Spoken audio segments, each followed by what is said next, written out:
Whoa, whoa, whoa, whoa, whoa. Whoa, actually. What's up? Whoa in all caps. How do y'all feel? How do you feel? I feel delightful that we're finally doing this as two people with ADHD, like actually getting a plan off the ground. Oh, look, the editor's gonna be like, oh shit, camera A, camera B. What's up, y'all? So welcome to the first official episode of Thanks for tipping podcast. I'm Tim Chantarangsu. I'm Megan Batoon. And, we're just going to be answering you guys' questions. If y'all got advice, we felt that we would give interesting advice. Yes. Because we're kind of in similar vibes, but different stages of life. 100p. I feel like we're a Venn diagram. And the interim is like YouTube creator Asian. Right. But then like you are like dad, father, which is the same thing, but like you're like living your life and I'm just kind of like vibing. But you're also living your life just in a different way. That's true. I'm very out here.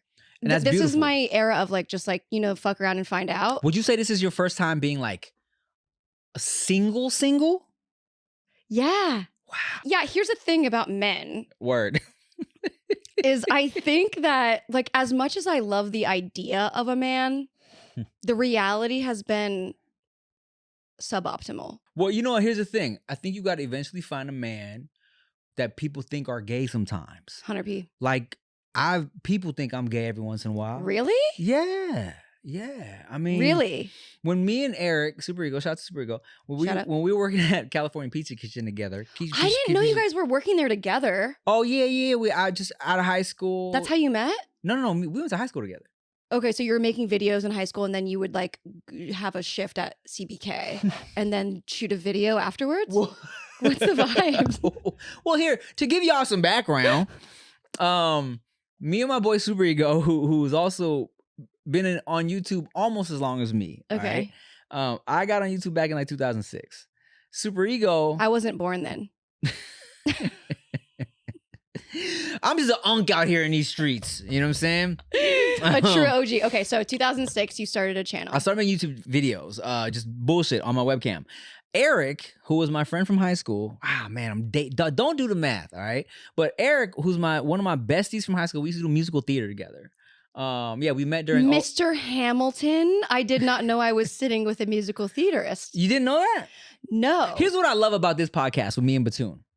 Yeah, we're gonna be giving y'all advice. Right. And yes, we've been friends for a minute, right? Yeah. But we're gonna learn so much about each other. Yeah, man. I feel like I know you because we've collabed for a while, but like there's so many aspects that I didn't know about. Like I didn't know that you went to college for graphic design as well. Yeah. And I only knew that when you commented on a photo of mine like years ago. I was wearing this shirt that said drop out of art school. And then you were like, me too. Yeah. And I was like, wait, what? See, that's what's crazy, right? We're friends through the YouTube shit. We've been for a long time. And then whenever we would get dinner together, of course, like we vibed on like, I feel like the conversation would always get very like philosophical and life shit, but it was never like, oh, you majored in this in college? There's mad shit we don't know about each other, right? Totally. So as we guide y'all through life, we'll also be learning about each other, which is fun for you guys especially. But enough about y'all. Yeah, me. Back to you. Me and Eric did musical theater in high school. We met during the musical Oklahoma. Okay. Wait, can you? So you can like for Oklahoma, where the wind comes sweeping around the plain. Hey. And the raven wheat can sure smell sweet when the wind comes right behind the rain. You. Oh, Oklahoma every night, my honey lemon I sit Wait, alone were you and popular talk when you were in musical theater? and watch a hawk no? making lazy circles in the sky. Yes, I was. Did you have a lot of Asian people in your high school? No, there was like 8 of us, but that was the beauty of 8 gin. and 8 gin, 8 gins. 8 gins. That was the beauty of Paramount High, is that the athletic teams were so shitty that it was never like a hierarchy of jocks and nerds and theater kids, because the jocks, it held no fucking value because all of our teams were trash. Basketball team was trash. Football team was trash. So I was in theater, you know what I'm saying? And there wasn't a whole lot to do. So I remember specifically, I was doing Oklahoma. I played a character called Allie Hackham. because that's what Oklahoma people would call a character named Ali Hakim. You feel me? He was like... I don't feel you. I'm so confused right now. In the musical Oklahoma, there is a merchant from the Middle East or whatever. What would be, I don't know, I guess you could call it like a Muslim country. And his name was, in the musical, they call him Ali Hakim. But his name was Ali Hakim. He was a salesman. So why don't they say his name correctly? Because they're fucking from Oklahoma. Well, this is offensive. Ali Hakim. Does not stand up in court. I mean, I think it's more so offensive to people in Oklahoma who are like, I know how to say Ali Hakim. Okay, so you played this merchant. I played this merchant. And what did Eric play? Eric, okay, so here's the funny lore. Eric was a tree. What was Eric? Eric was tree number 2. Didn't even have a speaking line. Not even the first tree. Yeah, the first tree had a whole line. No, totally. Leave me alone. Leave me alone. Yeah, I know my roots. Dumb. We could do this for a long time. I know. I had to stop myself. So originally, Eric got cast as a smaller part. Okay. And he was ready to quit the musical. And we also had PE together. So we would do these laps and he was like, man, I don't know if it's worth it for me. And I was like, bro, just stay, just do the musical. It's fun, right? And he eventually, because the guy that got cast as the main villain in the musical, as the character of Judd, was whack, they switched Eric to play the main villain. And I was like, see, man, I told you should just stick with it. And so because he didn't like leave, he got cast as the main villain. They switched him like mid rehearsals and shit, you know. So he played Judd. Poor Judd is dead. A candle lights his head. That's one of the songs. Oh my god, R.I.P. And so that's how we kind of really bonded. Death by a candle is crazy. No, I mean that's not how he died. It's a whole song. Don't worry about it. What I'm just saying, like realistically, like logistically, if you think about dying from a candle, how long does it have to be on your head in order to kill you? Like a candle. That's a painful death for sure. Long. Yeah, that's long game right there for sure. Or like your toes or some shit. It's like just dangle you and just candle death. Yeah, it's like a okay, so he stuck it out. He stuck it out. I love that. Perseverance is fucking real, bro. And that's how, you know, we bonded, being musical homies. And I say all that to say I was still able to be popular doing musicals. And I remember doing the musical because I was the comic relief in that shit. And Paramount was it was like 75% Mexican, so a lot of cholos in that shit. And so I remember like the next week coming back from school, and like one of the cholos coming up to me and just be like, you know, like that shit was all like white people humor, but you were funny, dog. Nice. You were the funny part. So, or the fact, and a lot of the teachers would make their kids go attend the musical for like extra credit and shit. Oh, nice. Yeah, it's part of like, appreciate the theater. You know what I'm saying? So, cool. So yeah, I was able to be a theater kid and still be popular. Oklahoma. Why did we start talking about Oklahoma? Wait, I don't care. But what if? Here's the thing: is I don't care. Yeah. This is what I do care about. Okay. When is the first time you realized you were funny? Because if you were the comic relief in this musical comedy or music, whatever it's called, music theater. Make him a tune. I just saw Wicked for the first time. Okay, like I don't know anything about this world. I've always been funny. Yeah, but when is the first time that you got like a laugh and you were like, wait, I'm worthy? So check this out. This is great because these are stories people haven't heard. Good. Yeah. With all your 19 million podcasts, here's one. I know. I hate it. I remember my earliest memory of making people laugh. I was probably like 4 years old. My parents would always go to these Asian buffets. You know what I'm saying? Yum. Like, yeah, great. And I remember specifically, because I was such just like a fiend for attention, going up to different booths, strangers, people eating at the restaurant, and doing fucking impressions of like George Bush. Because on Tiny Toons, they would do like George Bush being like, read my lips, no new taxes and shit. Right. I didn't know about George Bush, but I knew that impression. So I would go up to these random tables and be like, oh, you want to see George Bush? Read my lips, no new taxes. And the people would laugh. A 5-year-old Tim. 5-year-old little ching chong boy coming up to your booth while you're trying to enjoy your all-you-can-eat calamari. I was thinking about earlier, we had an idea for the name of this podcast. The first one that you came up with. Ching Chong Boys? No, but you said Hotline Chink, which I was like, of course that's brilliant, but of course we can never use that. I mean, we can't. Is it too late? Yes.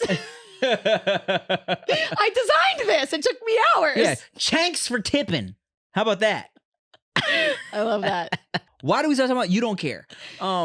Oklahoma, it don't matter. It doesn't matter. What matters is we're here now. We're here now, and it was about how much we don't know about ourselves. College, art school, drama, SuperEgo.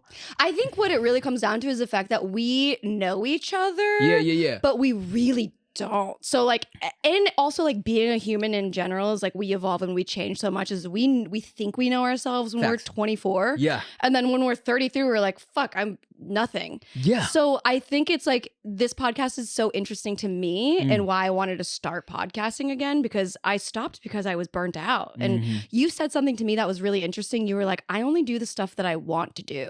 Because I asked you, how have you done this for 13 plus years and not get burnt out? 18, excuse me. Yeah, you were like, I don't do stuff that I don't want to do. Yeah. And I was like, that's an option?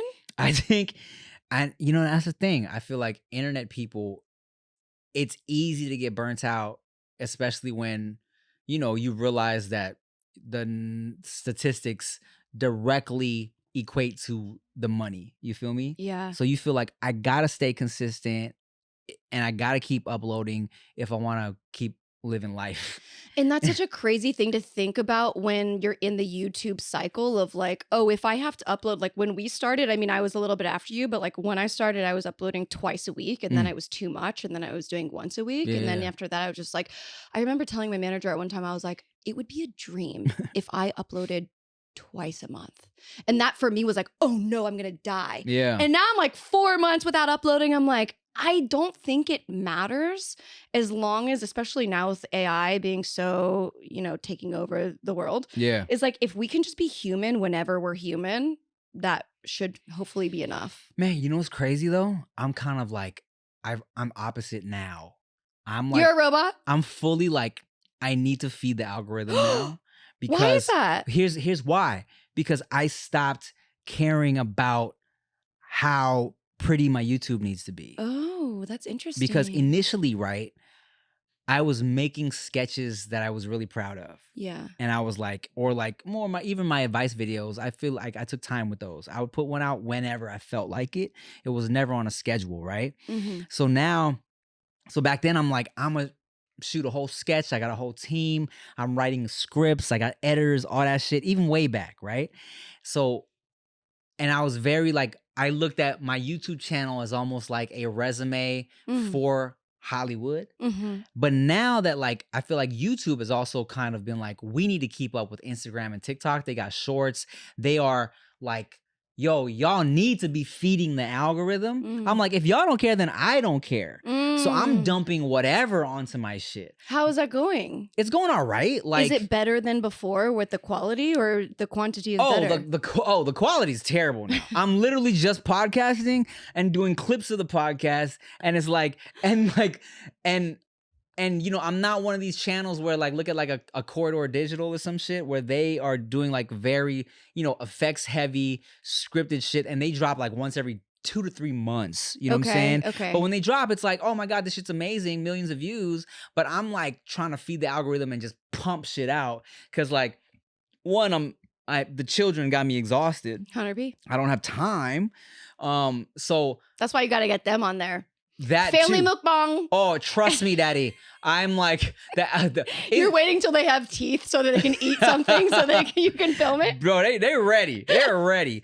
Vada's a little ham. Q likes to eat ham, and so it's like they're ready. You know, what I'm gotta saying? Get Vada to do some like hair tutorials. Oh, she don't need no. Just wake up. But yeah, I'm just trying to feed the algorithm right now because I stopped putting so much pressure to be pretty with it. You know what I'm saying? Interesting. Because I'm also like, you know, my main focus isn't YouTube anymore. Right. So I'm like, what can I do to like pay the bills and then go do the shit that I really want to do? And initially I thought like, oh, YouTube is gonna be what shows people, oh, I actually do shit. But now I feel like I've been doing it long enough that people know I'm not just a YouTuber. So it's not necessarily priority anymore, you know? That's so interesting because after I after, I feel like everybody that starts on YouTube, the whole goal is to be on traditional media, right? Yeah. So like after I got on Netflix, I was like, I'm not a YouTuber anymore. But now with the world of where entertainment is going, it's like people are watching YouTube more than they're watching Netflix. So I'm like, we basically have the power. And so I'm like, okay, we could upload like a video filmed on, a French fry, or we could make a show, and instead of pitching it to networks, put it on our channel, because we already have like a platform that we've built for ourselves over a decade. It's really, I geek out right now over the opportunity. It feels like we're on the brink of something maybe important. No, I agree, because here's the thing, right? When even like early on, when traditional media was getting really almost, I want to say like irritated at YouTube during the come up, where I would be going on traditional media auditions. Yes. And they'd be like, and the new shit was, the slate wasn't who you are, your height, where you're from. It was who you are, where you're from, how many followers do you have? I know. And how awful is it for so many people that didn't start a YouTube channel? Exactly. Like, I feel so bad. Sometimes I'm like, oh, that sucks. But I'm like, 21-year-old me really had it in the bag. And that's the thing too. I used to feel like, yeah, that sucks for you, and I understand why you're mad. But at the same time, I've grinded for 10 years online to build a resume that can even get my foot in the door to be in this room. So I don't feel bad for you. You know what I'm saying? Because the initial reason why I even had to turn to YouTube was because there was nothing for me as an Asian boy. Yes. You know what I'm saying? So now it's like, now that the tides are turning and I've built this shit and I can come into the room and maybe have a little bit of leverage. 100%. I'm here. I'm going to use it, you know? I also love the idea. Like, I turned to YouTube also because I wasn't getting any jobs. I was a professional dancer at the time. And this is before being thick was good. And like, I was like, when I was younger, I was thicker. Well, look, to me, being thick's always been good, but carry on. I hear you. But the casting directors did not feel the same way. So I remember like going to all these auditions. They line you up and they're basically like, yes, no, based off of your look, before you even show what your talent is, before you can even do a single dance move. They're like, oh, we don't like the way you look for this job. And so I was not getting a lot of jobs, and I was so like perturbed. And I was like, I can do much more than dance. Like, I can film, I can edit, I can write. Why don't I just leave this Justin Bieber dance audition and film a video on my phone? Yeah. And then I did. Yeah. And that's how the channel started. So I do think that YouTube gave us an opportunity to express ourselves and to show what we can do without someone being like, we believe in you. I know. Like, I feel like YouTube in the beginning was for people that were like introverted and like, I have all these ideas, but nobody believes in me. So here, I'm going to do it. Yeah. And now it's like fucking Will Smith is a whole influencer now. Right. Yeah. Like, tides are really changing. Like, I'm really interested to see the next 10 years. Like, truly. You know, it's an interesting thing, Megan Batoon, because like, I mean, we were talking about earlier how, you know, with this movie I'm writing, initially I'm like, yeah, I'm gonna give it to my agent, see if I can get it like actually produced and go the traditional route, right? But the more I kind of see how shit works, it's like, let me just thug this shit out, get some money together, do it myself, because I feel like I'll be able to really hang on to my baby more. Creative control, the same shit we've been doing for the past, like, I don't know, how long you been on YouTube? 12, 13 years? So 13 to 18 years where we didn't have to wait. Yeah. And we didn't have to like get approval and just do it. You know what I'm saying? Especially with like Tubi. Shout out to Tubi. Like, I could just put look, if some of the shit is on Tubi, I could get my shit on Tubi. I've never been on Tubi, but I believe in you so wholeheartedly. Oh, Batoon, there's like Tubi. Oh, Batoon, make it Batubi. There's I actually found it in Tubi. There's a whole meme. There's like memes about like these movies that are on Tubi. Really? It's like okay. You watch it on your TV?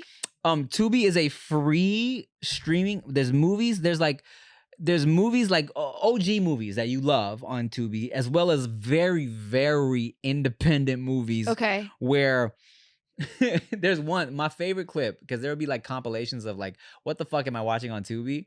Where this like older black dude, he like shoots somebody and then he runs away, but you see him, it's a wide shot of him running, and he falls down, not on purpose. This is not scripted. He falls and they leave it. Like, y'all couldn't do a take two. I'm obsessed. You see him fall. And it's like, what the fuck? But it's shit like that on Tubi. And it's like, okay, it feels like, okay, you know, low key, anybody can get a movie on Tubi. Cool. You know what I'm saying? But it also feels like, okay, it almost feels like early YouTube shit. Yeah. Where there's like an appreciation of just the artistry of it. Yes. You know what I'm saying? Where it's like, okay, yeah, there's Netflix. It'd be great to get my movie on Netflix. But at the same time, you know, as Netflix becomes more corporate, it's almost like when you get it's like a stand-up comedian getting a Netflix special feels like the OG stand-up comedians getting like an HBO special. You know, because that shit is like so like, oh, it's Netflix now. But Tubi is like almost like the TikTok and YouTube of streamers. Oh, you feel me? Interesting. Yeah. I do think it's an interesting place to be because I feel like in 2024, 2025, like I feel like anything is possible. Yeah, girl. And I'm like, when I think about just YouTube in general, it's like what it's become now. Like sometimes I'll be like driving and listening to a YouTube podcast and being like, YouTube is like bigger than Netflix. And I'm just like smiling. And I'm like, I did it. You've been on the team. Yeah. Like it feels like you're like an early it's like a hipster being like, oh yeah, I listened to Gracie Abrams before she was popular. And then you're like, well, I guess, or like Taylor Swift or anybody. But it's like, because I don't know who Gracie Abrams is. Yeah. Well, that's because you're Do you not know depressed. do you know why the hipster burned his tongue? Why? Because he ate the pizza before it was cool. Very good. Yeah, that's a good one. I love that joke. I love that. I love that joke. That's a really good joke. And you know, Batoon, to bring it back, not only are you realizing that you've been a part of the winning team, but also for the first time in forever, you're a single girl. I'm so single, and it kind of is lit. I had a guy. Oh my God, we're getting into this. Yeah. I had a guy tell me I was a fuckboy. It was the first time I got called a fuckboy. He was like, "This is man energy." Because of how you're operating currently, and details. The most details I can give was we went on 3 dates, and he was like, "I'm very intentional in dating," and I just didn't say anything. So, like, I understand that I'm not, you know, the hero in this aspect. I think fuckboy energy is you not being serious and putting out that you might potentially be serious. But that's the issue. I think I did that. Oh, I see. And it's so interesting to be on the other side of it because, like, I've been around situationships and fuckboys, and I'm like, what is happening in the brain specter? What's your definition of a fuckboy, Megan Batoon? I think a fuckboy is somebody that does not have any intention for anything and like manipulates you in a way that you feel like there might be a future where there clearly is not. So that is a fuckboy to you. Manipulative, deceptive. Maybe he's just putting in the energy just to fuck. Yeah. Okay. I see. Yeah. But you are currently on the wave of you're having your fun. You may or may not want to fuck. Correct. And that's okay. But it's not okay for the people that are not on the same level. The people who are like, is this my wife? 100%. And you're like, bruh, fuck all this getting to know me shit, bro. Whip it out. I don't want to know anything about you besides your size and your salary. Fire. Unfortunately, that's where I've gotten. Like, I've watched Sex and the City my entire life. And I'm like, whoa, that's a wild life to live. And literally, I'm living it now. I love that for you. And you know what? Here's the thing. It kind of, I wish you would have got to experience. Have you ever like done like a tour? No, I haven't. Oh, well, just wait till we take this podcast on tour. Casual smashing is like so fun. You know what I'm saying? Because everybody that is down for that knows right, like the deal. this is the maximum like threshold of what this could be. Yeah. And as you enter your fuckboy era, I like that. I think, you know, I'm excited for you for that because I mean, yeah, look, we're not gonna talk about like power dynamics and all that bullshit. It's fun to it's fun to have easy access, all right? Yeah. It truly is, and I look forward to that for you. I think it's gonna be a fun time. Thank you. If you want to do that. I mean, you don't have to. Yeah, I hear you. I'm a late bloomer in almost every regard. I feel like I'm 33 now, and I feel like I'm finally just doing the things that people did when they were like 20. Word. Like I didn't go to parties in high school. I was just like in the yearbook dungeon editing. Like I've always just been I was kind in of like. yearbook too. What were you in yearbook? Like just editing pages and shit. You were a design editor. Yeah. Me too. If you're only listening, you missed a handshake. You missed a weird, crazy handshake. No, you missed an awesome handshake. Perspective. We gotta have a better handshake that has kind of like swag to it. Thanks. Sign language. So thanks. Yeah, we love that. And then we'll do a thanks. Here, for. For. Oh, that's good. Oh shit. And twist it. Tipping. Tipping? Is that the tipping? Yeah, it's like this. Money. All right. So. Okay. So thanks for tipping. Wow. I love it. That's so fucking good. Tell me more about what you did not do as a youngin that you felt like you are a late bloomer on. I never kissed a girl. Okay. Until? One time I got drunk when I was like 20, I guess. Fun. That was the first like haha LOL joke kiss that I've ever had with a girl. Yeah. And when was your first like? It was during I Kissed a Girl by Katy Perry at a bar.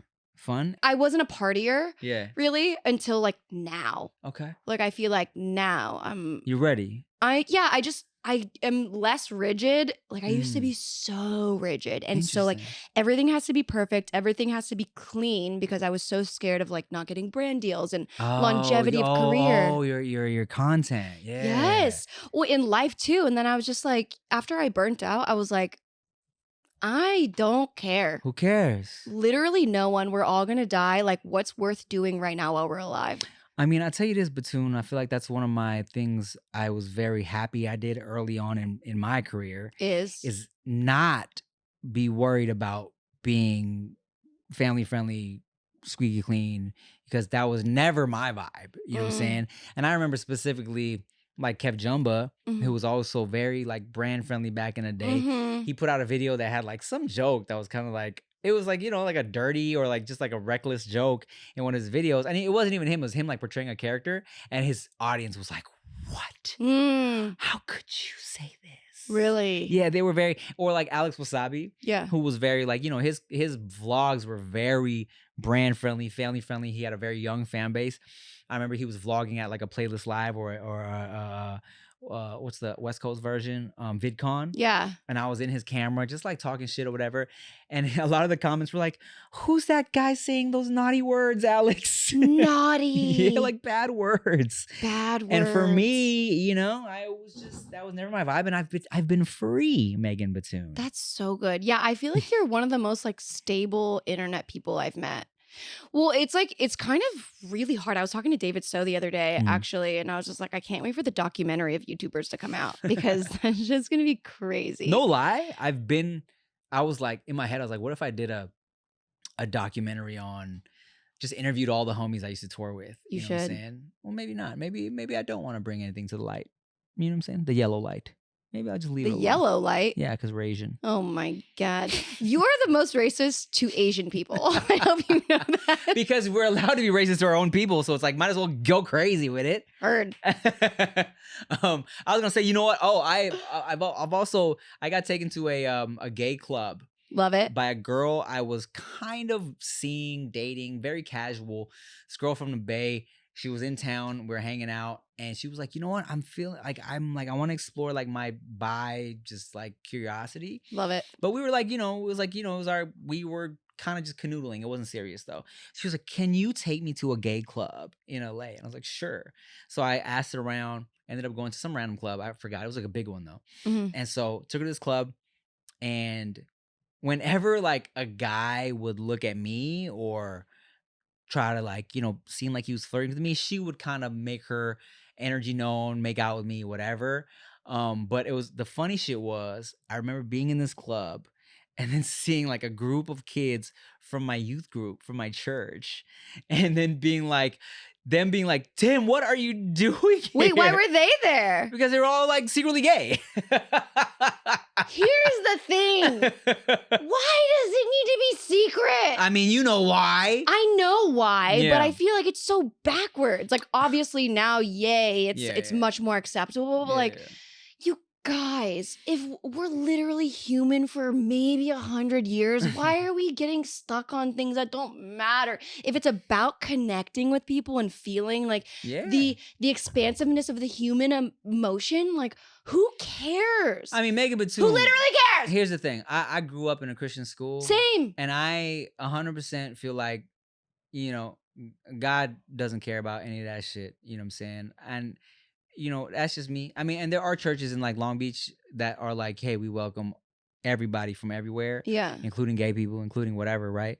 I've always felt like, man, in the grand scheme of things, if God is all knowing, all powerful, all everything, he don't care about no fucking dicks on dicks. Right. Like, if love conquers all, then what are we even talking about? Yeah. I don't know. I think the older I get and the more like optimistically nihilistic I get, I'm just like, this isn't worth my time. 100%. And I didn't even know, like, I wasn't even familiar with the term nihilistic until I was just talking my shit on something the other day. And someone was like, oh, Timothy Dale nihilism. And I was like, nice. What are you talking about? And I Googled it and I was like, oh, that's just stuff I say. Life is so short. Is it though? I think so. It's feeling really long over here. If we're talking grand scheme of things. Well, if we're talking grand scheme of eternity. Yeah. Sure. And I'm short. saying in the sense that when I say life is short, I don't mean like living 100 years. I'm saying we could die right now. Oh, right. So who the fuck cares about the bullshit is right. what I'm saying. Because a fucking a hawk could fly through this window right now that happened to eat like a bug that had AIDS, like a mosquito that sucked the blood out of somebody that had AIDS. Sick. And now the hawk has AIDS. Yep. And it could like gnaw on your throat and then leap to my throat and we could both catch AIDS and die. Well, at least it was recorded because views. Yeah, and at least it was recorded because like, baby, I didn't catch AIDS from nobody else. It was the fucking poison hawk. I didn't do it. But I come home, I'm like, Chia, Megan Batoon gave me AIDS. But it wasn't from her, it was the hawk. So I feel like life is so fleeting and unpredictable. That's when I say like life is short. It's like, so why bother about the bullshit? Yeah. Because it's also pointless at the end of the day. Here's an existential question. Please. Since we're talking about death already, my favorite. Also my favorite. Is it? Yes. So this company that says... it literally says kill them. This company that says kill them with kindness. Oh, okay. I bought another shirt from them that says death is coming and it has a bunch of kids dancing with a rainbow. And to some that feels dark, but to me it's like just a reminder to enjoy life. Well, there's a whole thing called like memento mori or something. You know, Gio has a tattoo of skulls or like bones. So it like reminds you that you're going to die. That's why I have this thigh tattoo. Is it? Yes. Because, okay, here we go. Because, okay, the rating is going from PG-13. It's a skull with happy things coming out of it. Happy faces, flowers, butterflies, ice cream, because it's also like that's just how people ask me how I stay so positive. Yeah. And I stay positive because I'm constantly thinking about the reality of death and like how it could happen at any time. It could happen to anybody. So why waste precious lifetime stressing yourself out? Why not just fucking enjoy the good shit? Yeah. You know what I'm saying? Yeah. And if you're listening, you should tune into the visual aspect because Tim has his pants halfway off. Yes. I agree. I was telling a partner of mine, design partner, the other day we were working on an interior thing and she was like stressing out about something. And I was like, let's not worry until we have to. And I think after burnout, I care so much less about everything. Let's not worry unless we have to is a fire shirt. Hold on. Well, Stealing okay. it, Well, if stealing Goody it. has that, then obviously give me Oh no, a percentage. It's gonna be our merch. Oh, okay. Let's not I kind of love worry that. unless we have to. Yeah, we'll worry when we need to. We'll worry. I like the first one better. You do your thing. I'll just design it. You be the brains behind what it says. Yeah, it's so true. I feel like I spent my whole life just worrying and overthinking, and I'm just like, what's the point? For what? Literally for what? It's wasting my brain power, my emotional energy, and also here's the thing that really like was the nail in the coffin is when I was talking to other friends and I would be talking about the same thing over and over. I literally had a friend say, you have to figure this out or stop talking about it. Oh, because you're draining my life energy. Yes. You're bringing me down. Right. Yeah. And I'm like, I didn't realize I was a verbal processor, but I guess in that moment I was. And I was like, you right, I'm annoying. Like, that is true. And Batoon, I'll tell you this, as somebody who is all about making the most out of the time I have, when I'm around people that are constantly draining me, I'm like, I'll see you later. Yeah, I'm out of here. I ain't got time for this. There's actually a wrap on us. Yeah. Yeah. I'm like, no thank you, brother. No, thank you. Because like, yeah, you're stressing me out. It kind of sucks though, because I bet those people obviously aren't trying to be negative trying, but and so that I think the thing about like anxiety too is knowing that some people can't help it, and I've experienced anxiety before as well.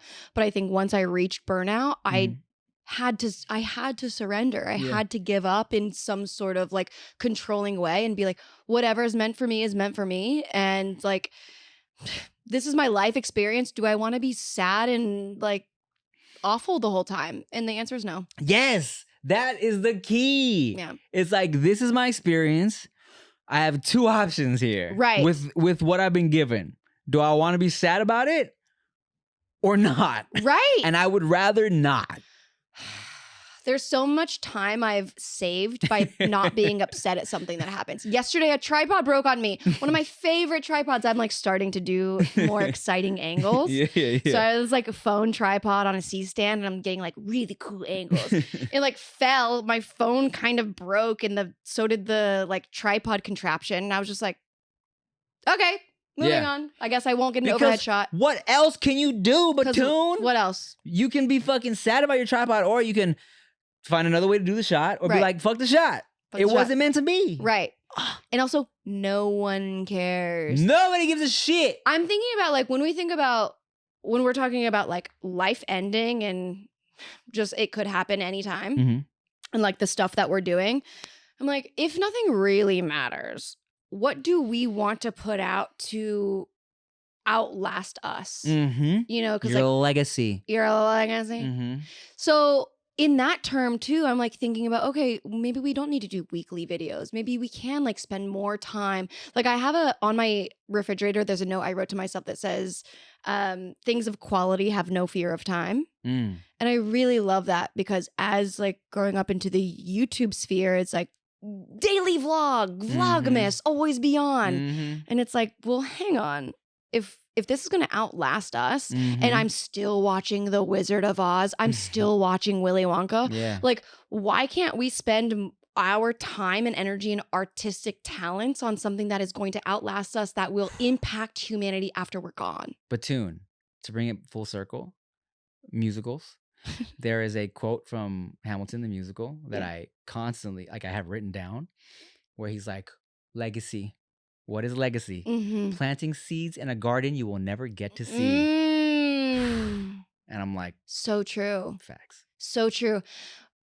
I think this year, when I started to rebuild my team after burnout, I'm like, oh, instead of going for impressions, I'm approaching it more of how can I make impact on social media. Oh yeah, brother. Because I think before it was like how many views, how many shares, which is obviously part of the game. Yeah. But it's like, I have a tattoo here that's like, I'm getting most of them removed, by the way. Oh. But this one I'm not getting removed. And it's like, without a gift, there is no art. So it's like everything you make should have something that can impact somebody else that sees your art. Fire. Like, why are we making anything? That's kind of why I hate the algorithm, because it's just like make.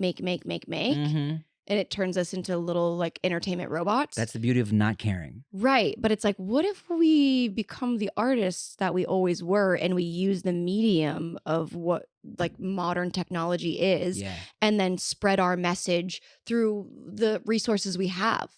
Impact over impression. Fire. Come on. Impressions. Yeah.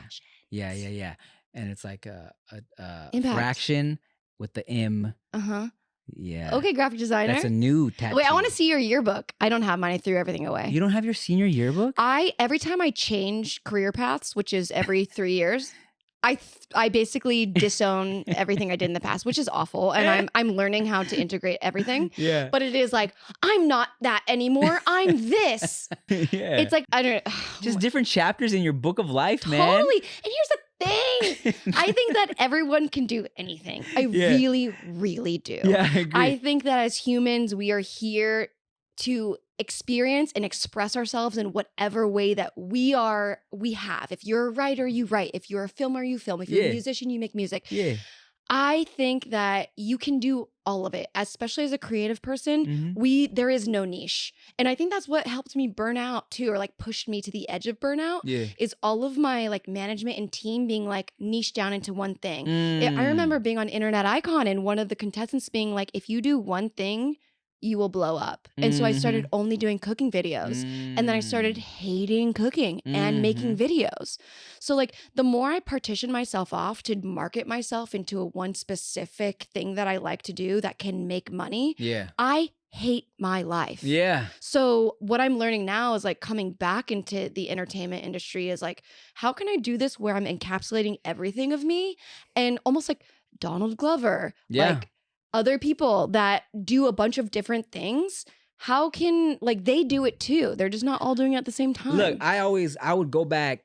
Phil DeFranco had this metaphor one time where he said in his videos that, like, you know, the reason why people that do one thing consistently is, and specifically if you're trying to get subscribers on YouTube, somebody that wants cereal, they're going to keep going back to their cabinet full of cereal because they know cereal's there. Right. So that's why people are more willing to subscribe if they know what to expect. Totally. So that's why it's going to blow up, right? But for me, I just, for one, I knew myself. I was like, I'm not going to want to just do same shit over and over and over again. You know what I'm saying? And I know that, yeah, my channel probably would have popped off a lot more initially if I stuck to one thing. But I'm like, I just be doing shit. And I think as a result, that's why I haven't burnt out, you know?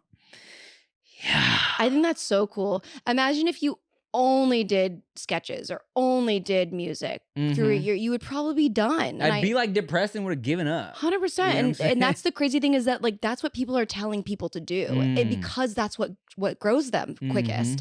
As a creator, as people who make things because that's how we feel and we express, like if you niche down, you are only doing yourself a disservice by rejecting other parts of you that are also part of your foundation. Like being human is being multifaceted. Why don't we celebrate that more? I agree. Yeah, anyway. Oh, anyways, guys, thanks for watching the first get to know us and get to know us episode of Thanks for Tipping. On the next one, maybe we'll answer some questions that you guys have and help you out with some life. You know what I'm saying? We still figuring out life too as we just navigate through our different stages and what we got going on. So. I think that's the what I will end on is start before you're ready. If we can give any piece of advice, is start before you're ready. Like even right now, like we're starting this podcast because we know we want to. Like just do it. Just do it. It's like you will figure it out as you go along. You don't need to know it right now. Somebody should take that and use it as their saying. Just do it. You know what I'm saying? Maybe that'll be mine. Honestly, that sounds like a really good brand. I think that would catch on. Nah, that sounds stupid. All right, y'all.